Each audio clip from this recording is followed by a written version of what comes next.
Good morning. We're trying a sound check. How is the sound? How is the checking? How is the feedback? Okay, but we're doing more. But wait, there's more.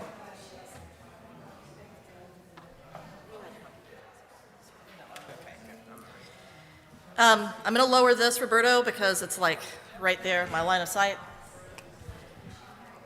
There any Sweet Honey in the Rock fans out there? Yes. So if I say, we who believe in freedom cannot rest, does your brain go, we who believe in freedom cannot rest? It does. And then does it go, we who believe in freedom cannot rest until it's come? Or something like that? Okay. So if you were going to sing that back to me, it would sound like, we who believe in freedom cannot rest.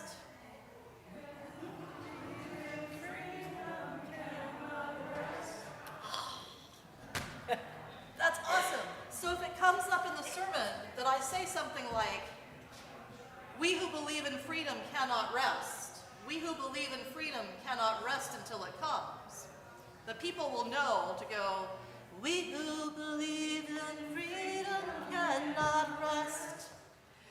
We who believe in freedom cannot rest until it comes. Right? No one ever walks out singing the sermon, but you should walk out singing something that will lighten your heels and give meaning to your day. So, we who believe in freedom cannot rest. We who believe in freedom.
we're doing something different.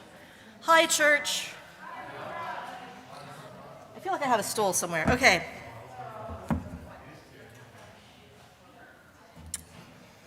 Maria.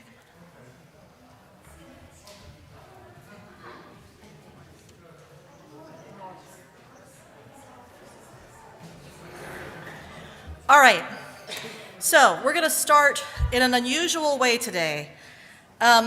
The art that was up, those beautiful ceramics, were done by an artist, Noria, who is here with us. You might have noticed that most of it came down except for this one incredibly beautiful piece. Y'all know the Picasso piece Guernica, which refers to the brutality of war. Well, after most of the stuff came down, this went up and it says Guernica or Ukraine, same story, different time. Noria, do you want to come and tell how this came to be and what your thoughts are? Okay. Good morning, everybody. The first time I came here to meet Sandy for this exhibition, I saw that you guys are doing a lot of things to support Ukraine. And I was very compelled at that time because it's terrible what is happening. So this inspired me to do this painting, who is also from Spaniard, Picasso, and also it was from the terrible civil war in Spain. And this thing is keeping happening. So the way I did this was trying to express my repulse for all of this, and that was inspired the first time I came to this church. That's what I did. Yes, yes. And that's why I wanted to donate to the church for you guys my contribution at all the things that you are doing for Ukraine.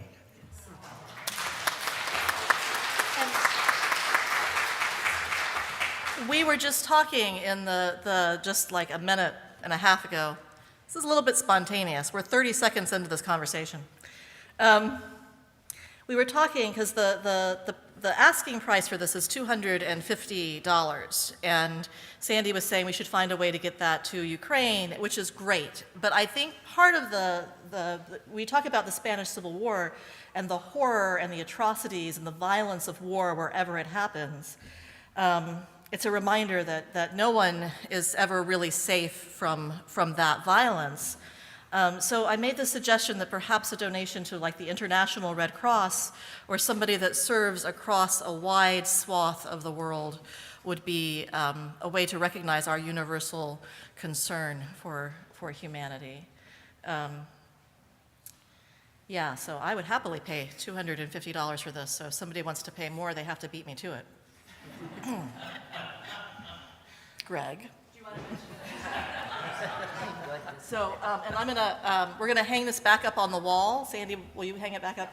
And then we'll start service. We should probably start by singing. Ha. Let's sing number 188, Come, Come, Whoever You Are.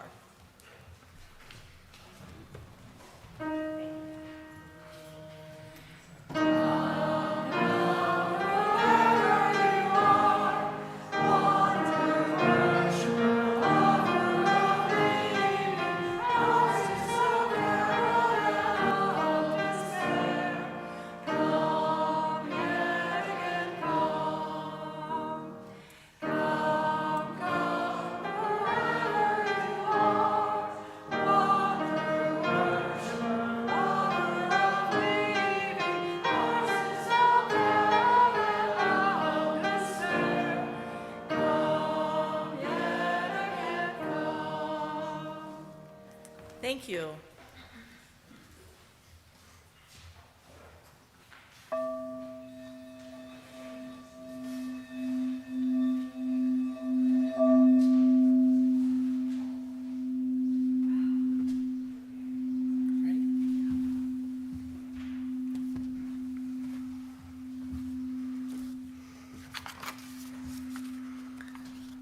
Our theme today is about freedom.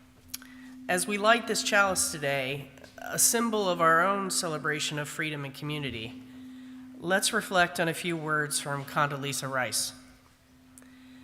The essence of America, that which really unites us, is not ethnicity or nationality or religion. It is an idea, and what an idea it is, that you can come from humble circumstances and do great things. That it doesn't matter where you came from, but where you are going. And will you join us in the words of our chalice lighting? We light this chalice To celebrate Unitarian Universalism. This is the church of the open mind. This is the church of the helping hands. This is the church of the loving heart.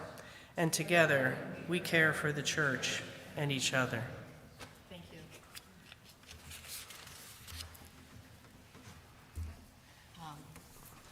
Okay, so this hymn, 291, it starts out with some German. And, So did we. It's okay. yes, over 200 years ago, St. John's was founded by German Lutherans. So we have a strong strand of German in our heritage as a church. But I thought I don't speak German myself. My husband's pretty good at it. So he told me it goes, Die Gedanken sind frei. That's all the German that's in there. You can say that, right? Say it. Die Gedanken sind frei. Okay, I think we're ready, Pung Ching.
Good morning.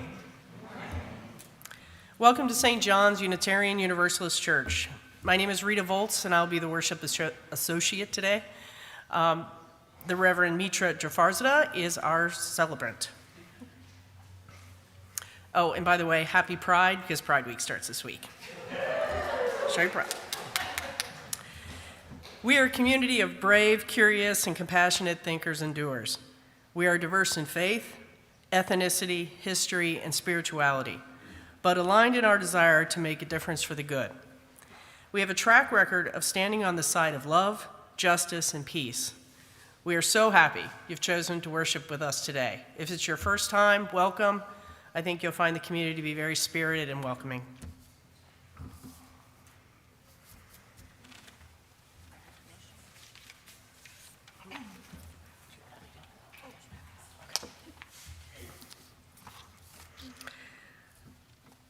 Let's start with our affirmation today. This is the mission of our faith, to teach the fragile art of hospitality, to revere both the critical mind and the generous heart, to prove that diversity may not need divisiveness, and to witness to all that we must hold the whole world in our hands.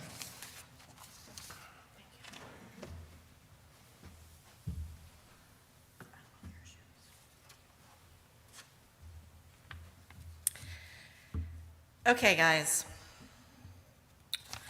Last week was a blast. It was so much fun having Bauku here and having the drumming, and I am so grateful for that. He left here with an invitation from more than one of us to come back. And I'm sure he will, and I'm sure that's like really, really exciting and good. Thank you for being so welcoming. Rita is here today. She was not here last week. When I was sick, when I was like really sick, when I was really, really sick, I called her and said, "Rita, preach." And she did. And I said, "Thank you." And she said, "Well, the sermon was only 5 minutes." And I said, "And the congregation thanks you." So this is not just Rita, this is a lifeline. And thank you so very, very much. Chair of the worship team and all-around extraordinary person. It's quite appropriate that I say that at this time, because this is the time when we celebrate our joys and sorrows, and certainly this church, it's welcoming Rita, her bold and brave spirit and willingness to jump in and get done what needs doing. I am grateful for it. I'm deeply, deeply grateful. Every week, we put aside some time to share the joys and concerns of the congregation. I'm going to step down and hold the bowl of stones, and I invite you to come and choose a stone and place it in our dish of sand. And Rita, perhaps you can move the tripod that seems to be free-floating. And while we do that, Peng Cheng will play beautiful music for us.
We have a number of joys and sorrows to share today.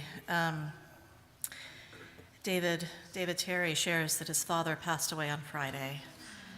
David, we are sorry, and he was 91 years old.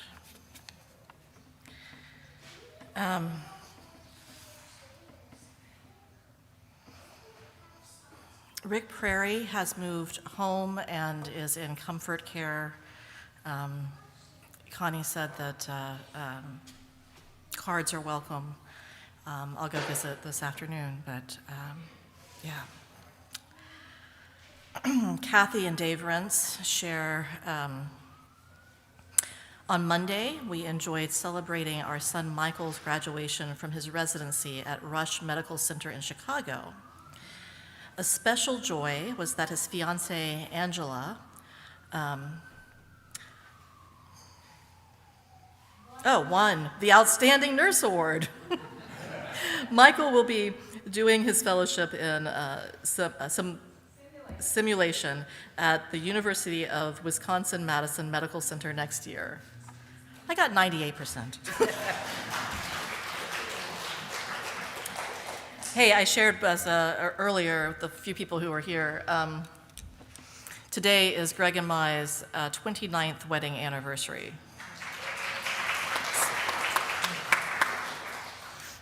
All right, the last, the best. Hi. Madison and Josh, do you want to stand up and so people can see you?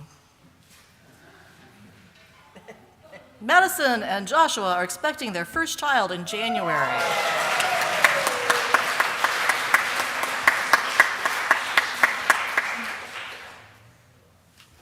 Will you join me in an attitude of prayer? Holy One of blessing, who surrounds us all from the smallest to the largest, from the youngest to the oldest, in our beginnings and in our endings, we come before you with humble hearts. We come before you with tremendous gratitude. Help us remember that what we do matters. Help us remember that how we show up matters. Thank you for the generosity of those who give, because they are inspired. Thank you for the hearts that break when we witness the inhumanity that we can perpetuate upon each other. Thank you for those who seek the skills to heal the world. Thank you for those who care for us when it comes our time to die. Thank you for a community that holds us. There are ants in our bowl of stones for joys and concerns in the sand.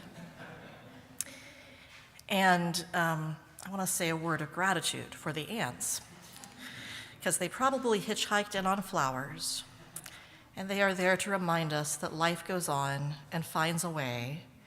And when I saw them in the sand, I thought, surely this is a sign that we are a sweet community. And for that, let us be grateful to one another. So may it be. Amen. Our next hymn, number 155, is Circle Round for Freedom. I did not introduce Kathy early on. Kathy is our song leader, and Kathy, do we have other people helping out for this one? Yes, we're going to do it as a little small group anthem. Yes, Yeah. yes. And the congregation is welcome to join in.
Thank you, guys. Absolutely lovely.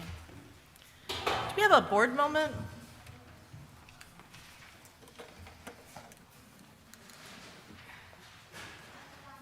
Okay.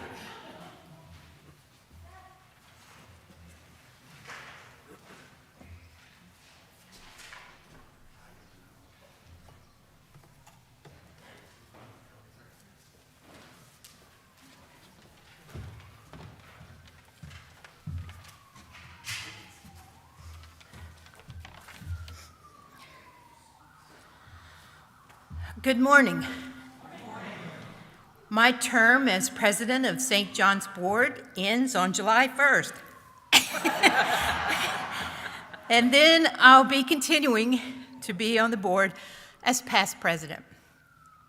I appreciate this opportunity to do a board moment because I want to thank the congregation for your support and engagement during the past year. I also have 4 things I would like to share this morning.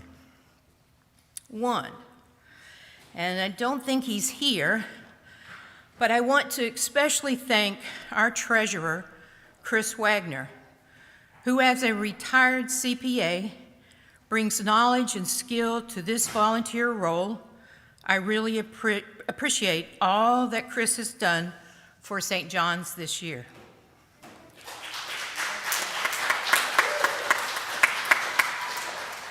Please watch the e-news for a survey asking for everyone's input about the master planning designs.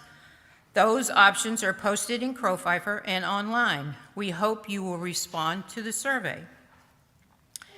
It's Pride Month.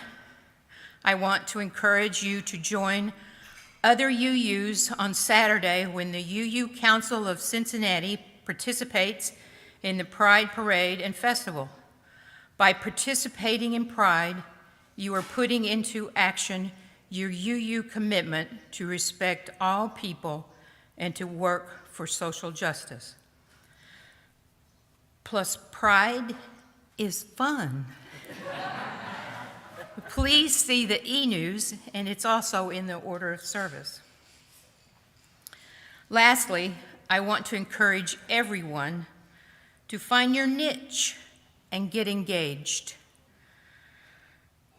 If you aren't sure how or where to get more involved, talk to Pat Brown or Greg Terhune or Martha McLeod or me. I will offer any or some ideas of how you can get involved. And to be sure to read the e-news each week so you know what's happening at St. John's. And I thank you.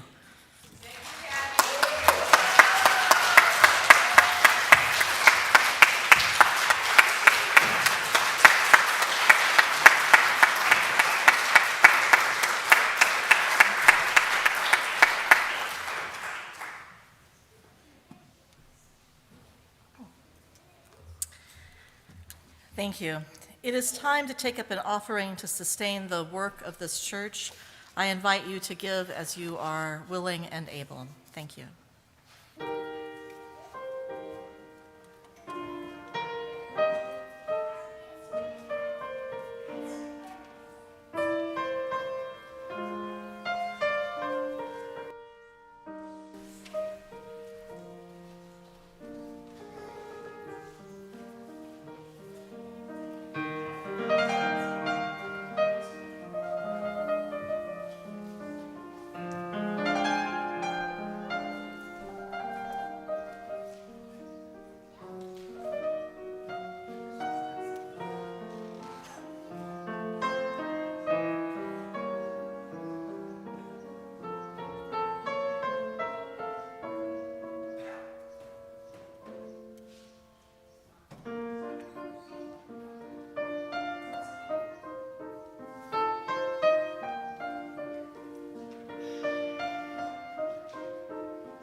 Our reading today is a unique perspective on freedom from three very different sources. I'd like to start with an excerpt from a speech given by John F. Kennedy to the joint sessions of Congress on May 25th, 1961. These are extraordinary times, and we face an extraordinary challenge. Our strength, as well as our convictions, have imposed upon this nation the role of leader in freedom's cause. No role in history could be more difficult or more important. We stand for freedom. That is our conviction for ourselves. That is our only commitment to others. No friend, no neutral, no adversary should think otherwise. We are not against any man or any nation or any system, except as it is hostile to freedom.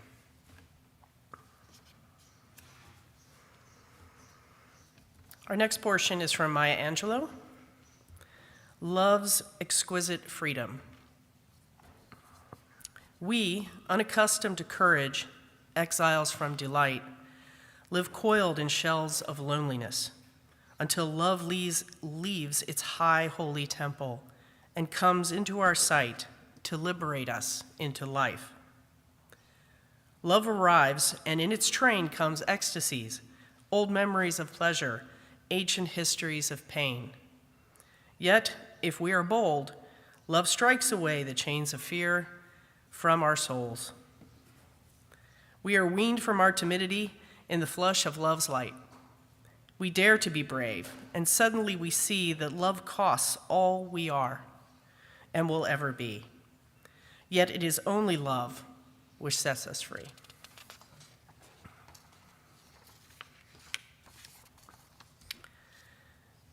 And finally, a piece from Universalist minister Clarence Skinner. The fight for freedom is never won. Each generation must win for itself the right to emancipate itself from its own tyrannies, which are ever unprecedented. Therefore, those who have been reared in freedom bear a tremendous responsibility to the world to win an ever larger and more important liberty. So may it be for us. We are the inheritors of liberty, one with sweat and labor and blood of generations before us. May we be a people committed to winning an ever larger liberty for the generations that follow. Who is freedom for? May we answer today and always, every one of us.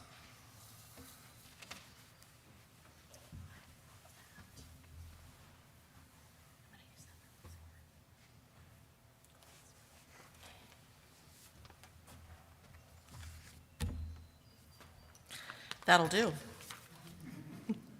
We who find ourselves in this space are located in at least two places at one time. You are here in America, in these United States of America, with all the promises and problems, the dreams and desperations that implies. And you are here at St. John's Unitarian Universalist Church, a church founded in a free tradition whose history has unfolded with greater freedom for 208 years. And we have gathered at a specific time on a specific day. Today is Juneteenth. Juneteenth is short for June 19th. On June 19th, 1865, Union General Gordon Granger,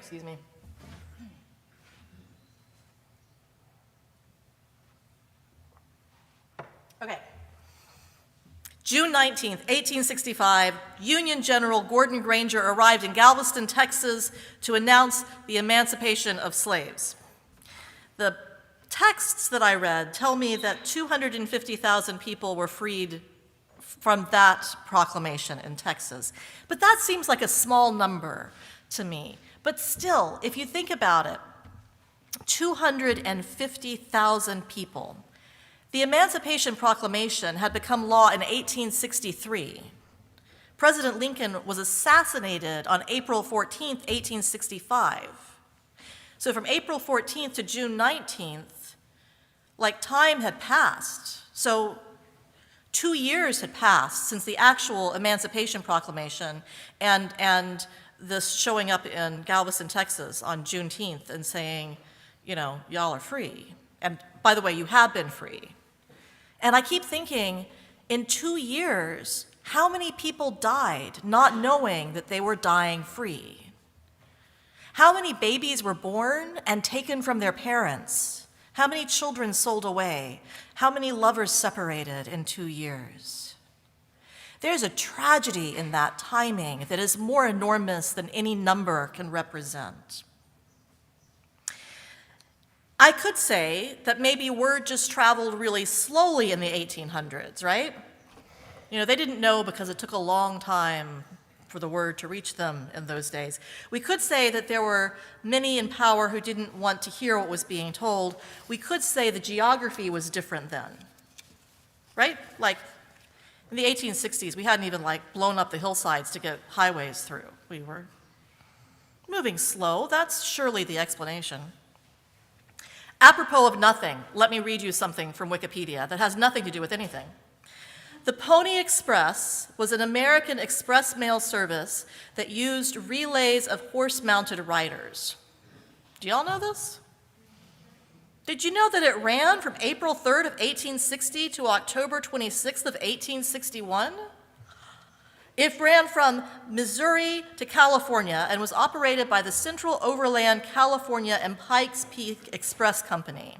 So it operated for 18 months, and the Pony Express reduced the time for messages to travel between the East Coast and the West Coast to 10 days. Not like 10 days and 2 years, just 10 days. Anyway, they actually became obsolete because the first transcontinental telegraph was established in October of 1861. As an aside to an aside, the Pony Express was brutal. It was brutal in many ways. One of the ways was to secure the route for the Pony Express. Indigenous people were run over, were slaughtered, were put off their land. Another way is that it was brutal on the animals that did the running and on the riders too. It was a brutal, brutal system. So maybe it's not really about the speed of communications, but about people wanting to know. Although we can't really say that, because I bet that those 250,000 people who were enslaved might have wanted to know that they were free. So it's not just like if you wanted the information, it was there for the taking. So maybe the 2-year delay is about the willingness of people with power to let go of some of that power for the cause of just law or decent humanity, or the proclamation that we hold these truths to be self-evident, that all are created equal. That's the citizen part. Or that all have inherent worth and dignity. That's the UU part. The justice-oriented singers Sweet Honey and the Rocks said it in Ella's song when they sang, "We who believe in freedom cannot rest. We who believe in freedom cannot rest until it comes." We who believe in freedom cannot rest. I don't know about this General Gordon Granger. I could have learned some about him, but I prefer just to let my imagination run wild. Like, maybe he had a family who, like, as soon as they knew about the Battle of Appomattox Courthouse, maybe they were like, "All right, Gordy, now you can come home to your family." Or maybe he really liked to golf. Was golfing a thing in the 1800s? I don't know. Maybe he was like, "Oh, this darn war would get over and I can get back to the links." Or maybe he just really liked whatever the equivalent of a cozy mystery was, and all he really wanted to do was settle down with like his cat and a quilt. But instead, he set out to go to Galveston and say to people, "You who have been enslaved are and have been free. We who believe in freedom cannot rest. We who believe in freedom cannot rest until it comes." There's a different year I want to talk about. The year was 1568, and the location was the high Transylvania basin set about by the Carpathian Mountains and a land made temporarily independent when the Turks defeated the Hungarian army some 30 years before. The town was called Torda, and there was a great debate raging about the nature of freedom. This wasn't a civil war. This wasn't a debate with guns and bombs and bodies. There would be bodies, but that came later. So this was a philosophical debate about religious freedom. Are we free to seek and serve God as conscience, not state, demands? John Sigismund, a Unitarian, was ruler of the land, and Francis David was the chief proponent of the ideas that became the Edict of Torda. And the Edict of Torda reads in part, Ministers should everywhere preach and proclaim the gospel according to their understanding of it. And if their community is willing to accept this, good. If not, however, no one should be compelled by force if their spirit is not at peace.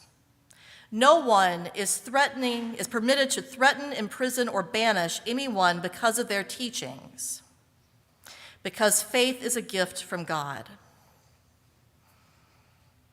No one is permitted to threaten, imprison, or banish anyone because of their teachings, because faith is a gift from God. 3 years later, it was amended to say, the word of God shall be preached freely everywhere. No one, neither preacher nor listener, should come to harm on account of their confession. In recent years, the Edict of Torda has come under great criticism, and the critics of history will tell you that Torda freed no one because it did not free everyone. So Catholics, assorted Protestants, and even the heretical Unitarians were under its protections. Muslims and Jews and others were not. Consider that the land of Transylvania was, like, just for a moment in history, free because the Muslims had defeated the Turks had defeated the Hungarians. It's not like they didn't know that the Muslims were running around the countryside. They didn't really like the Turks, but they still knew that they were there, and they were not included in the Edict of Torda. It's worth noting that freedom is always a journey that we are taking. And it's worth taking, for Torda secured our place as Unitarians on the landscape of faith. We can say those who believe in freedom cannot rest. The Edict of Torda was one step towards our Galveston. Our core concept of freedom of the pulpit and freedom of the pew came from Torda. The minister must be free to preach after their own conscience, and the people must be free to engage faith as their conscience leads. Clergy and congregation come together, therefore, from positions of freedom, not from coercion. I may have on occasion threatened people with hell or lightning strikes from God, but I'm kidding. I don't actually have any of that power. And I hope you know that. Together, we navigate how to respond to the fact that we are people founded in freedom, people who are by definition restless until freedom comes. So what does that actually require of us? In pursuit of our most noble ideals, are we to ride flat out like the Pony Express, securing our route by killing the original inhabitants of the land, abusing the horses and the young riders so that we can meet our goal of gaining freedom? Are the people, flesh and blood, who stand in our way only obstacles to be conquered or obliterated or turned as tools to achieve our goals? What I'm asking here is a question of utilitarian philosophy. The people who don't agree with us, are we here to just run them over, to trample them, or to make them believe like we do because we have the right answer? That's one way. Are we who have power so determined to hold on to our power that we will allow a changing world to progress around us while we steadily refuse to say, you who have been enslaved are free? Or does our foundation in freedom call us to stay restless so long as the unfreedoms of poverty and violence and structural inequality pull down upon the inherent truth that all are created equal? Reflecting on the meaning of Juneteenth, Robert O'Meally, the Zora Neale Hurston Professor of English and Comparative Literature at Columbia University, says, the great physicist, Professor Baird, says, with a nucleus, we can blow up the Earth, but we can also recognize an entire network of life in a single atom, in a single nucleus of an atom. If we can recognize our oneness, as Glisson says, give consent to the fact that we are all of the same people, that I am you and you are different from me, and that makes us still a part of unity that we all share. Did you all get that? I am you and you are different from me, and we are still a part of a unity that we all share. He says, then I think Juneteenth celebration will take off for everyone. You see, O'Meally is pointing to a paradox of freedom. Our freedom is dependent on the freedom of others. For so long as someone is unfree, all are unfree, but that does not make freedom itself unvaluable. So do you really have a free church if your minister is not free to preach as she feels called to preach? Would it surprise you to know that I have been told by more than one person that we are serving homeless people in other churches, so we don't need to bring those people here? We do that work at the Methodist church down the street. We do that work at the Unitarian church around the corner. We do that work in coalitions with other people. So you, whoever you are, whoever you want to bring into this church, go make a coalition with somebody else, but keep them out of our building.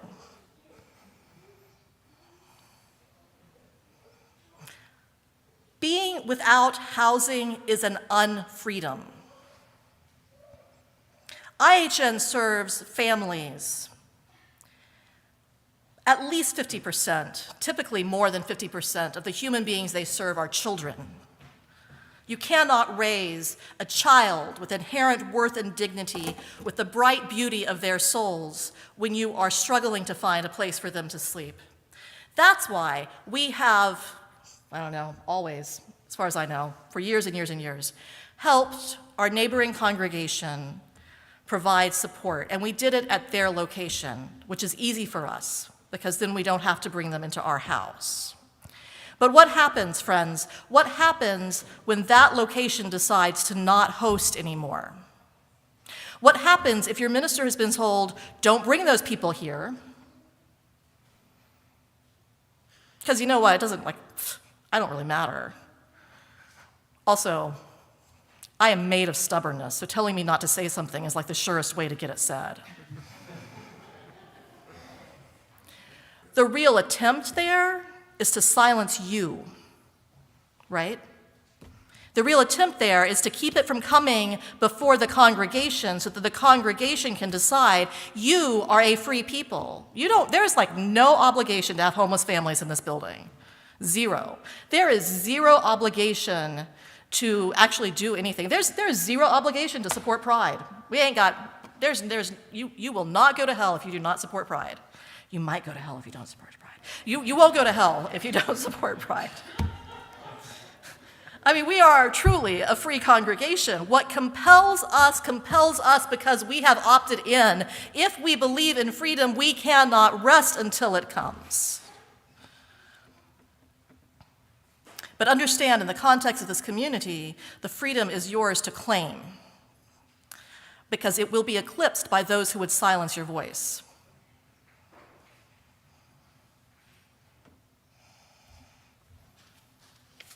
As far as I know, the church down the street has decided to stop hosting homeless families.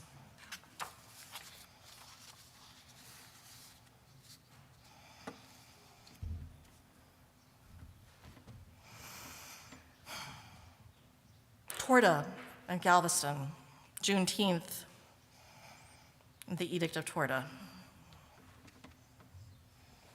We occupy a space that is both American and Unitarian Universalist.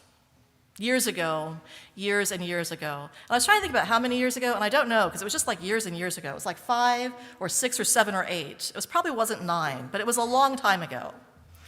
I brought the idea to the board that we should observe Juneteenth. Actually, what I said is that there really isn't any point in observing July 4th if you don't observe Juneteenth, because you can't say, yay, some of us are free, just ignore the rest of us. You kind of got to be Yay, everyone. And the board at that time thought I was making it up. They had never heard of this holiday. They were not interested in giving up a day's church work for the cause of something they did not understand, didn't want to understand, but they compromised with me. They said that staff could take days off that were really important to them, but that we as a church would not support Juneteenth. So I got an email like a few days ago from Kathy, our president, who says, hey, you know Juneteenth is coming, and why are we open as a church? Why don't we close down as a church? Because times change, and we learn more, and we grow more, and we change in response to what we are learning. And we become more of who we are made to be. We are made to be people of freedom and liberty. We are made to be people who celebrate the empowerment of other people. And the day we stop doing that, because I'll tell you straight up, the only compulsion you have to do good things comes from within you as individuals and within the congregation through the congregational process. God isn't going to make you. I'm not going to make you. Shutting me up is not going to make, well, it's just not going to happen.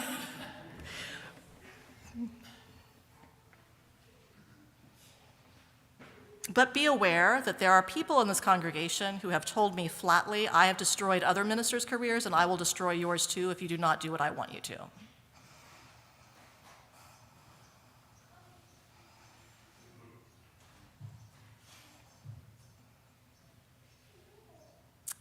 And they can do that because we don't know how deeply founded in freedom we are.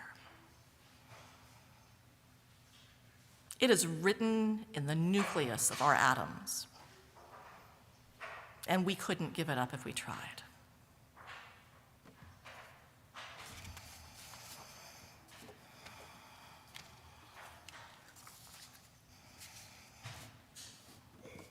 I said back to Kathy, I wrote back, I think times has changed, and Kathy said, yes, times have changed.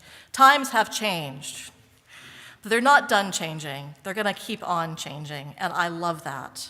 We are a church founded in a tradition of freedom, and we are becoming new again all the time. And we are called to do what we can do to create freedom for all to pursue the fullness of life's promise. In a very real way, we who believe in freedom cannot rest, but we can share space, you and me and each other, without needing to win. We can debate and have differences of opinion without needing to eviscerate each other. We can trust that one day our hopes and work will be rewarded, and we will come to rest in that oneness contained in the nucleus of the atom, in the network of mutuality, in the promise of the song. Would you sing it back to me? We who believe in freedom cannot rest. We who believe in freedom cannot rest until it comes. Rita, I loved your words. The last set of words were talked about every generation has to hold on to freedom. I'm really, I rested. I rested in the confidence that gay rights had been won. Like, won, and then you put a period.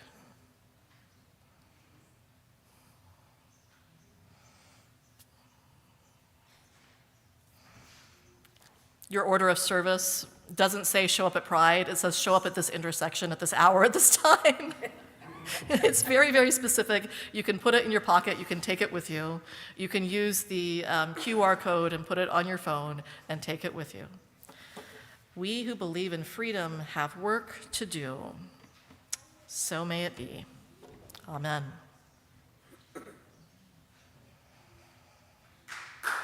That was... Thank you. Hey, Arcus, what are you doing next Sunday? Arcus is preaching a sermon here next Sunday at what time? at 10:30. I think Arcus just told us that they are preaching next Sunday and that church will start at 10:30 and not 11. So y'all show up early. Also next Sunday is our little field trip to the Skirball Museum down the road, down that way, I think. Y'all come, bring your neighbors, bring your neighbors' neighbors, bring your Methodist mom. It's fine. This is just a chance for us to go and learn about our neighbors and widen our circle of understanding. Yeah, so I realized I didn't actually take all the time off that I was entitled to this year, so I'm going to take this week off. So I will be, actually Monday I will be with Anthony at Oberlin College for a Otterbein. Details. It's in a different state. Anthony's going to navigate as we drive, which will be good. And Arcus, thank you for picking up next week. And Pride will be very, very good. Yes. Kathy, should we sing some more? Yes. We should. This is hymn number 1018 in the Little Teal Hymnal.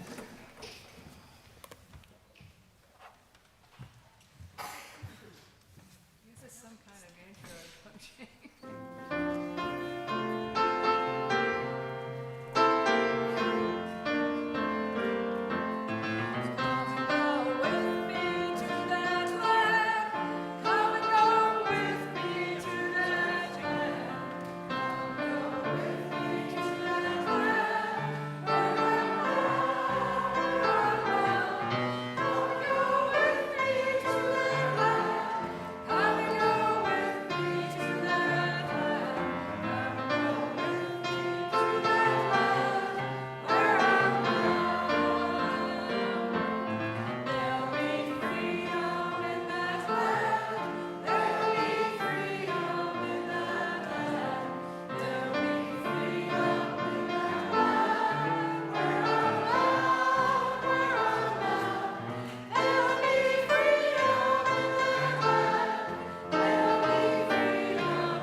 You.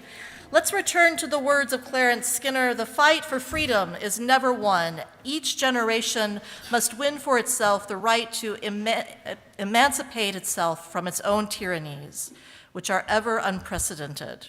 Therefore, those who have been reared in freedom bear a tremendous responsibility to the world to win an ever larger and more important liberty.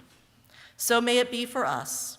We are the inheritors of our liberty, won with sweat and labor and blood of generations before us. May we be a people committed to winning an ever larger liberty for generations that follow. Who is freedom for?